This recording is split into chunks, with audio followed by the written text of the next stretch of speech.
9वीच्या वर्गात शिकणारी प्रतिभा आज वर्गात अस्वस्थ दिसत होती.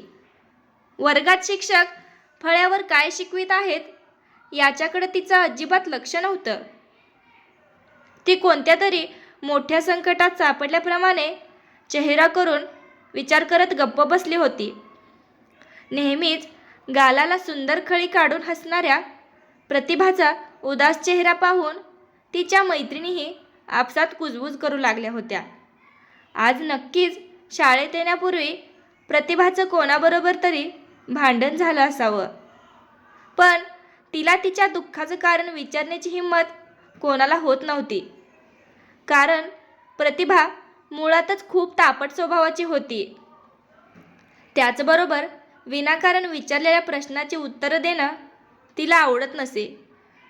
प्रतिभाचा स्वभाव तापट असूनही वर्गात सर्वांबरोबर हसून खेळून वागत असल्यामुळे वर्गातील सर्वजणी तिच्या चांगल्या मैत्रिणी होत्या. वर्गात प्रतिभा अतिशय हुशार असण्याबरोबरच वक्तृत्व आणि अभिनय याचीही तिला योग्य जाण होती. शाळेत होणाऱ्या वक्तृत्व आणि नाट्यस्पर्धेत ती नेहमीच भाग घेत असे. त्यात तिला बक्षीसही मिळत असे. आपल्या यशाचे श्रेय प्रतिभा नेहमीच आपल्या आईला देत असे. ते देताना ती म्हणे, माझ्या आईने मला नेहमीच मी मुलगी असूनही एखाद्या मुलाप्रमाणे स्वतंत्र दिलं.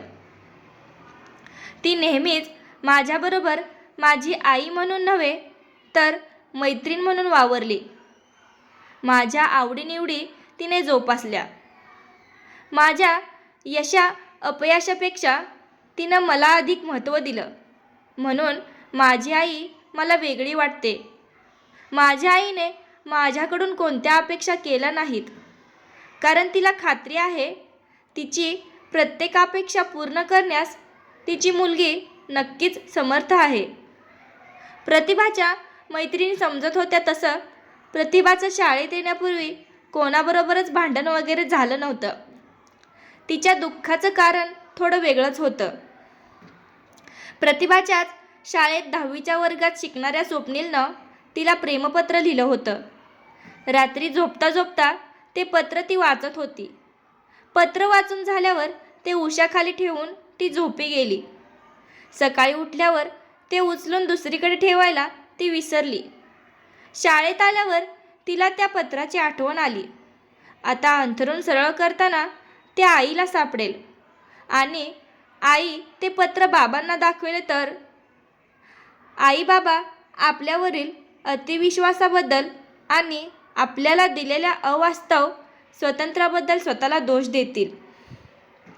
कदाचित उद्यापासून आपल्यावर अनेक बंधनेही लादली जातील. ते पत्र स्वप्नीलच्या आईबाबांना दाखवून त्यालाही ताकीद दिली जाईल. कदाचित आत्तापर्यंतचं गुलदस्त्यात असणारं आमचं प्रेम चोहीकडे उधळलं जाईल. आम्ही दोघं आमच्या मित्रमैत्रिणींच्या टीकेचा विषय होऊ, असा विचार मनात येऊन प्रतिभा अस्वस्थ होत होती. शाळा सुटायला 5-10 मिनिटे असताना प्रतिभा अधिकच अस्वस्थ झाली. शाळा सुटल्यानंतर तिचे पाय वर्गातून बाहेर पडत नव्हते, पण शेवटी नाईलाजाने वर्गातून बाहेर पडून घराच्या दिशेने चालू लागली. जसजसे तिचे घर जवळ येऊ लागले तसतसं तिच्या हृदयाचे ठोके वाढू लागले. तिने घरात पाऊल ठेवताच नेहमीप्रमाणे आईने तिचे दप्तर घेतले. हातपाय धुवून झाल्यावर तिला जेवण वाढलं. क्षणभर प्रतिभाला असं वाटलं आईला चिठ्ठी सापडली नसावी, म्हणूनच आईच्या वागण्यात काही बदल झाला नाही. जेवण झाल्यावर संपूर्ण खोली पालथी घालूनही तिला ती चिठ्ठी सापडली नाही. त्यामुळे प्रतिभा अस्वस्थ झाली.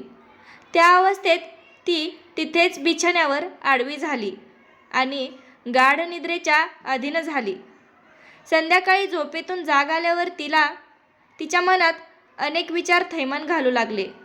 ती स्वतःशीच म्हणाली, स्वप्नीलची चिठ्ठी आईला सापडली असणार यात शंका नाही, पण ती सापडूनही आईच्या स्वभावात बदल झाला नाही म्हणजे याचा अर्थ बाबा आल्यावर रात्री बरसण्याचा विचार दिसतोय.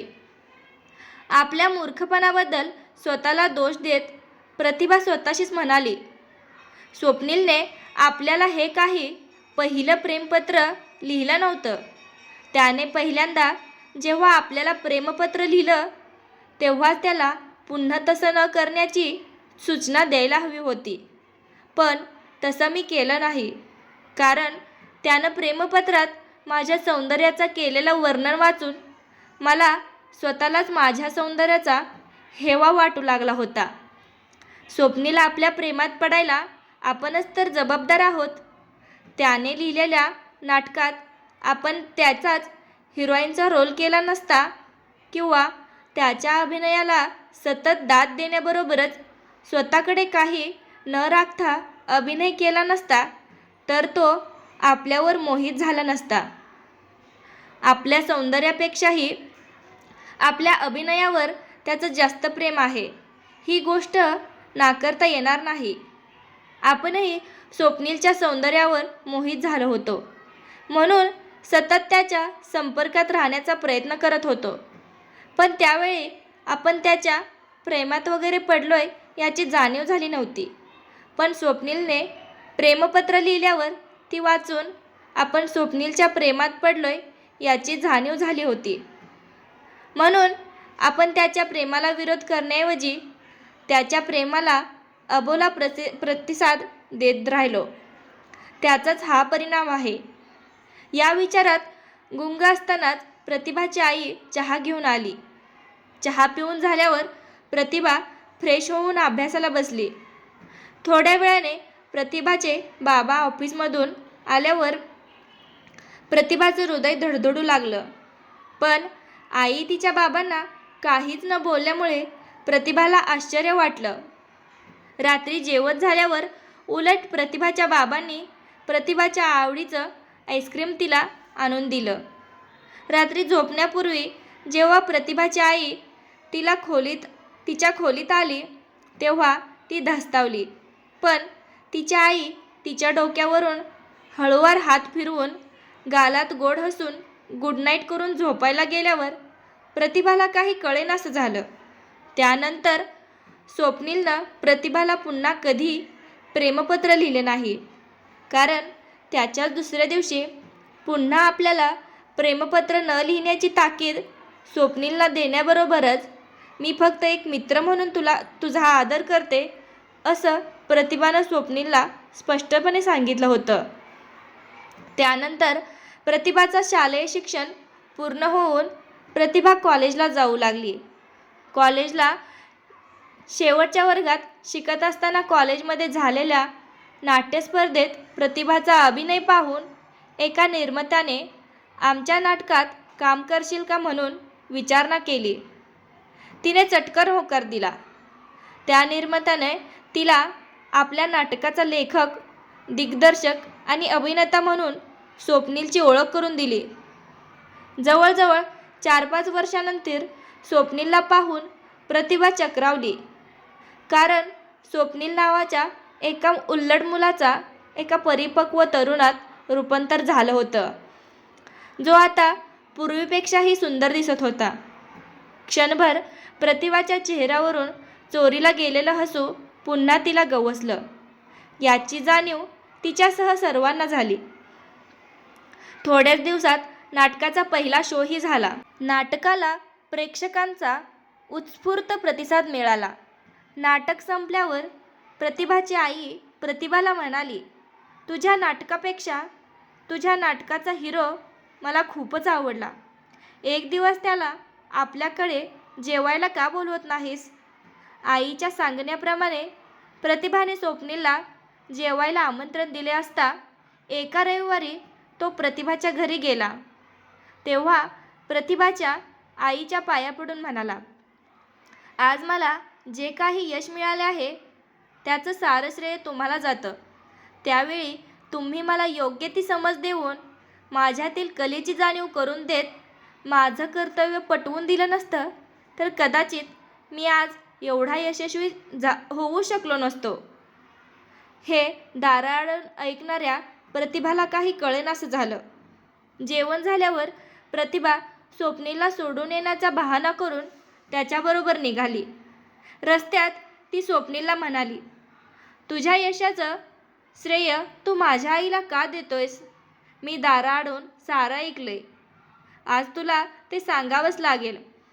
त्यावर स्वप्नील हसून म्हणाला, तुला आठवतंय मी तुला प्रेमपत्र लिहिलं होतं आणि ते तुझ्या आईला सापडलं होतं.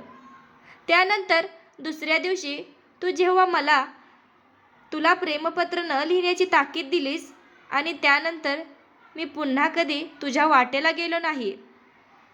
तू मला पुन्हा भेटेपर्यंत तुला असं वाटलं असेल की तू मला ताकीद दिल्यामुळे मी पुन्हा पत्र लिहिले नाही किंवा भेटलो नाही, पण तसं नव्हतं.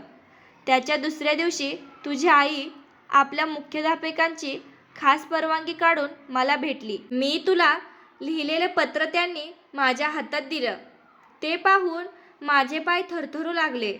तेव्हा माझ्या खांद्यावर हळूवार प्रेमाने हात ठेवत तुझी आई म्हणाली, तुझं शाळेतील शेवटचं वर्ष आहे, तेव्हा अभ्यासाकडे लक्ष दे. मला माहीत आहे तू चांगला लेखक अभिनेता आहेस, पण जर तुला खरोखरच एक मोठा लेखक अभिनेता व्हायचा असेल तर शिक्षणाचीही गरज आहे. मला माहीत आहे एक मोठा लेखक अभिनेता होणं हे तुझं स्वप्न असणार. मग असं प्रेमपत्र लिहिण्यात वेळ वाया घालवण्याऐवजी आपलं स्वप्न पूर्ण होईल याचा विचार करण्यात वेळ घालव. भविष्यात जर तुझं स्वप्न पूर्ण झालं तर प्रतिभासारख्या कितीतरी तरुणी तुझ्यासमोर रांगेत उभा राहतील. मला खात्री आहे तू नक्कीच यशस्वी होशील. ज्या दिवशी तुला भरभरून यश मिळेल तेव्हा तुला आपला जावई करून घेण्यास माझ्यासारख्या कितीतरी जणी उत्सुक असतील. तुला वाटत असेल तुझ्या आणि प्रतिभाच्या मैत्रीला माझा विरोध आहे, पण तसं अजिबात नाही.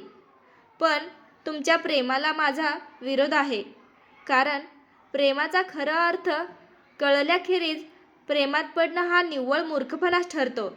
ज्या दिवशी तुम्ही दोघं खऱ्या अर्थाने प्रौढ व्हाल आणि प्रेमाचा खरा अर्थ तुम्हाला उमगलाय असं असेल त्या दिवशी तुमच्या प्रेमाला माझा नक्कीच विरोध नसेल. त्यानंतर शालेय शिक्षण पूर्ण झाल्यावर अभ्यासाबरोबरच मी अभिनयाकडे जास्त लक्ष केंद्रित केलं आणि ते करता करता मी सतत तुझ्या आईच्या संपर्कात राहिलो. त्यामुळे योग्य वेळी तुझ्या आईचं योग्य मार्गदर्शन मला मिळत राहिलं. तुझ्या आईनेच एका नाट्यनिर्मात्याबरोबर माझी ओळख करून दिली आणि त्यानंतर मला मागे वळून पाहण्याची गरज भासली नाही. आपल्या दोघांची पुन्हा भेट घडवून आणण्यात तुझ्या आईचाच हात आहे. त्यांच्या सांगण्यावरूनच आपल्या नाटकाच्या निर्मात्याने तुला नाटकात काम करशील का म्हणून विचारणा केली. तुला आश्चर्य वाटेल, पण आपल्या नाटकाचे निर्माता विजय जाधव तुझ्या बाबांचे वर्गमित्र आहेत. तू कॉलेजला जाऊ लागल्यानंतर तुझ्या चेहऱ्यावरील उदासी सतत तुझ्या आईला जाणवत राहिली. ती असह्य झाल्यावर एक दिवस तुझी आई मला म्हणाली, तू प्रतिभाला पुन्हा भेट आणि तिच्या चेहऱ्यावरून चोरीला गेलेलं हसू तिला परत कर. पण तेव्हा मी स्पष्ट निकार दिला होता, कारण तोपर्यंत मला प्रेमाचा खरा अर्थ समजला होता आणि तुला समजण्याची वाट पाहत होतो.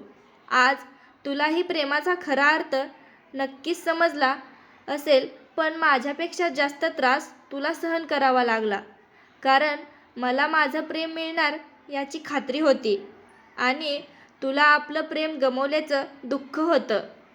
तुझ्या आईनं आपल्या दोघांना सावरण्याबरोबरच आपलं भविष्यही सुरक्षित केलं. ते करताना आपलं प्रेमही यशस्वी होईल याची दक्षता घेतली. खरंच तुझ्या आईसारखी आई नशिबानेच मिळते.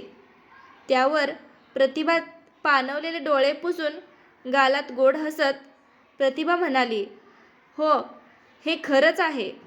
माझी आई जगात भारी आहे.